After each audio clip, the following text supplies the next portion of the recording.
Aujourd'hui, on va faire un poulet aux trompettes des morts. Donc poulet fermier de la ferme de Aldo, notre copain de Pinceau, qui fait des poulets de plein air.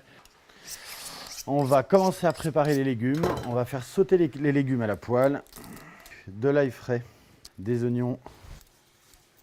On mettra des carottes.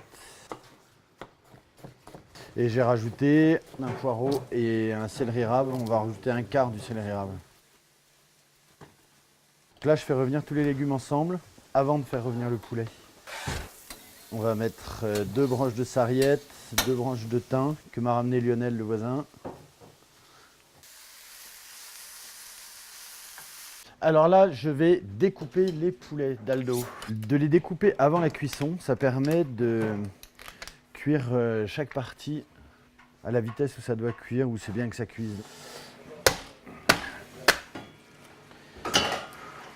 Alors, on va préparer le fond de sauce, les carcasses dans la casserole, du laurier frais, des baies de genièvre, 2 fleurs de badiane, j'adore les fleurs de badiane, du poivre, une mignonnette.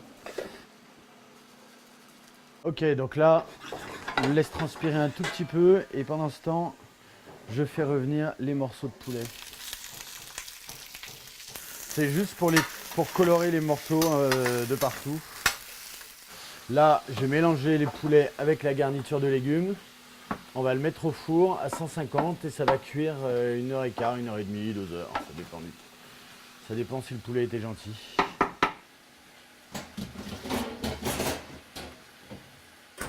Trompettes des morts séchées. Je les ai fait gonfler, je vais les égoutter et après on va les faire revenir avec plein de petites choses dedans. Alors, les champignons au beurre ou au saindoux. Et moi, j'ai la chance de tuer le cochon, donc on va prendre du saindoux. Donc là, pas de sel, du poivre. On laisse sécher un petit peu. Quand ça a un petit peu séché, on va les remouiller avec un peu de cognac. Là, on peut mettre du sel. Je sale un peu moins la viande et je sale un peu plus la sauce.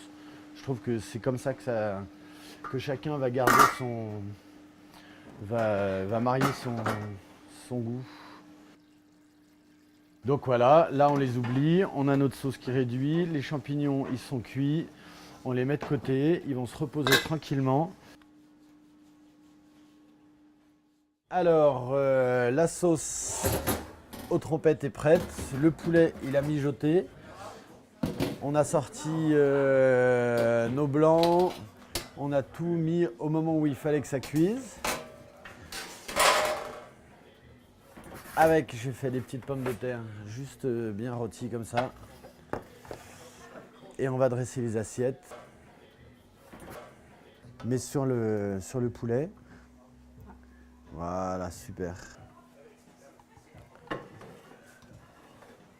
Hop, la petite sarriette. Le pèbre d'ail, ils disent dans le midi.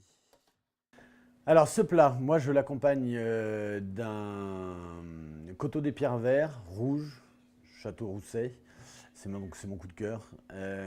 Et la syrah accompagnée du poulet qui a cette petite acidité, des champignons et de la sarriette, c'est le mélange de la campagne et de la Provence.